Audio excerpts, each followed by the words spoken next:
Dewan juri yang terhormat, para panitia, teman-teman sesama peserta lomba pustakawan berprestasi tahun 2020 dari seluruh Indonesia, dan Bapak Ibu sekalian yang hadir pada kesempatan ini, selamat siang, salam sehat bagi kita semua.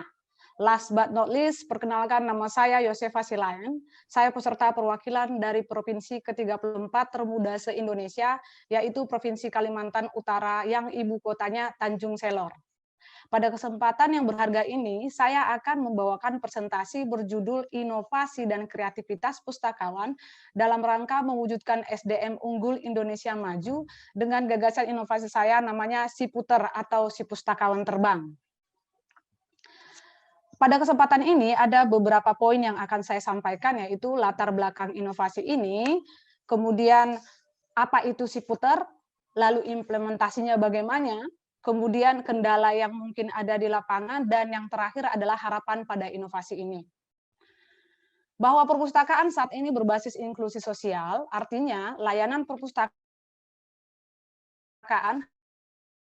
harus dapat dinikmati tanpa terkecuali baik agama, ras, terluar, di pelosok, tertinggal, sangat terpencil dan terjauh secara umum di Indonesia ini dan khususnya di Provinsi Kalimantan Utara.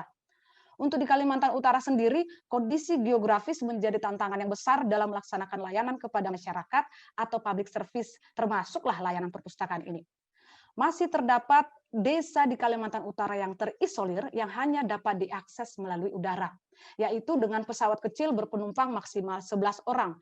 Ada juga yang hanya dapat diakses melalui sungai dengan menggunakan longboat, semacam perahu kayu yang cukup panjang dan ada juga dengan perahu kecil yang di sini kita sebut namanya ketingting. Ada juga yang hanya dapat ditempuh dengan berjalan kaki. Mari kita lihat peta berikut ini. Ini adalah peta sungai Kalimantan Utara. Pada peta ini dapat diketahui bahwa sungai mendominasi wilayah Kalimantan Utara. Jadi banyak sungai di Kalimantan Utara ini, apalagi yang ada di wilayah pinggir yang dekat ke laut atau pesisir. Jadi cukup menyulitkan pelayanan. Selain letak geografis yang menantang tadi, yang menginspirasi munculnya gagasan inovasi ini adalah pengalaman saya pernah mengunjungi suami ketika beliau sedang mengabdi sebagai dokter di daerah sangat terpencil yang berada di perbatasan Kalimantan Utara dengan Malaysia dan di satu daerah sangat terpencil juga di Kabupaten Malinau. Yang di perbatasan tadi dapat dicapai dengan menaiki pesawat kecil berpenumpang maksimal 11 orang yang kemudian menempuh perjalanan darat dengan menaiki pesawat dengan darat yang masih tanah liat sampai hampir 40 menit. Jalan tersebut hanya dapat dilalui dengan mobil double gardan atau biasa disebut 4WD atau 4-wheel drive. Sementara daerah sangat terpencil yang satunya dapat dicapai dengan menumpang pada truk batubara yang besar.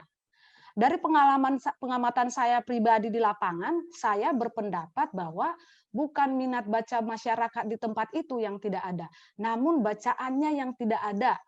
Adapun bacaannya, sebagian besar kurang cocok untuk masyarakat setempat.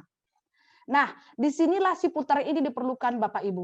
Jadi, si pustakawan terbang ini membawa bahan pustaka ke daerah terisolir dan melayankannya pada masyarakat di sana dalam bentuk storytelling dan bedah buku. Storytelling ini tentunya untuk anak-anak dan bedah buku yang dimaksud di sini adalah bukan sekedar bedah buku biasa, namun pada bedah buku ini, pustakawan menggandeng narasumber yang kompeten dalam ilmu terapan yang sesuai dengan kondisi wilayah setempat. Sebetulnya sejak 2014 di Kaltara sudah ada program inovasi dokter terbang yang sampai sekarang masih dijalankan. Dokter terbang ini sendiri memiliki tujuan memberikan solusi terhadap berbagai kendala pada layanan kesehatan di daerah terpencil, perbatasan, dan kepulauan atau DTPK Provinsi Kaltara. Program inovasi ini masuk top 99 kompetisi inovasi pelayanan publik tahun 2019 dan top 45 pada kompetisi yang sama tahun 2020. Jadi sementara dokter dapat terbang, either can we, pustakawan juga dapat terbang. Dokter menyehatkan tubuh masyarakat, pustakawan menguatkan imunitas literasi informasi masyarakat. Tentunya Bapak Ibu, setiap program membutuhkan dana. Untuk inovasi ini dapat memanfaatkan sponsorship dari dana CSR atau Corporate Social Responsibility perusahaan yang ada di Provinsi Kalimantan Utara. Juga sponsorship dari armada yang menyediakan pesawat ke daerah terisolir tersebut. Dan bisa dimasukkan juga toko buku yang ada di Kalimantan Utara. Ini mirip simbiosis mutualisme di mana nama perusahaan dan toko buku terangkat dikenal peduli pada peningkatan literasi bangsa ini, dan perpustakaan pun dapat mewujudkan misi perpustakaan berbasis inklusi sosial. Kemudian, tentu inovasi ini tidak bisa maju sendiri, pasti membutuhkan dukungan dari beberapa dinas terkait. Dinas Perpustakaan dan Kearsipan Provinsi Kalimantan Utara mengambil peranan yang utama karena merupakan dinas yang mengemban misi meningkatkan minat baca masyarakat dan mewujudkan perpustakaan berbasis inklusi sosial. Ada juga Dinas Kesehatan Provinsi Kalimantan Utara. Kenapa ada? Ini mengantisipasi minimnya sponsorship. Jadi jika nantinya sponsorship kurang mencukupi, pustakawan dapat mengajukan permohonan untuk ikut serta atau nebeng pada pelaksanaan dokter terbang. Nah, bagaimana dengan bahan pustakanya? Untuk bahan pustaka dapat menggunakan bahan pustaka yang ada di Dinas Perpustakaan Kalimantan Utara, karena program storytelling kan tidak membutuhkan buku yang banyak ya. Menggunakan buku yang dipinjam pada IPUSNAS atau IKALTARA juga dapat dilakukan. Sementara untuk bedah buku dibutuhkan 5-10 kali lah.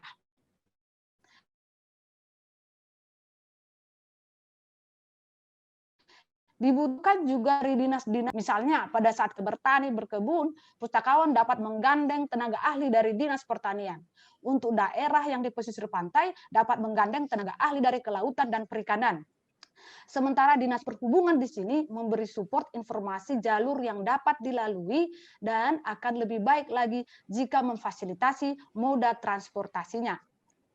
Untuk kemungkinan kendala yang ada di lapangan nanti Bapak Ibu adalah cuaca. Cuaca kita tahulah di daerah Khatulistiwa itu cuacanya tidak tentu, selalu berubah-ubah. Jadi kemudian juga jadwal pesawat yang tergantung pada cuaca tadi.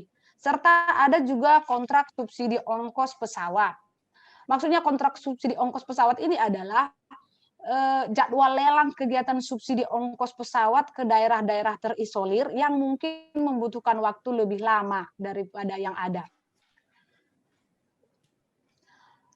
Inovasi ini, harapan saya, gagasan inovasi ini dapat meningkatkan minat baca masyarakat di daerah terisolir, taraf hidup mereka, dan tercapai mendorong terwujudnya perpustakaan berbasis inklusi sosial yang mencakup daerah 3T tadi, yaitu yang terluar, tertinggal, dan terdepan. Demikian kiranya gagasan inovasi yang dapat diterapkan pada tingkat provinsi yang memberi manfaat bagi masyarakat luas. Terima kasih dan selamat siang, salam sehat. Terima kasih, Bu.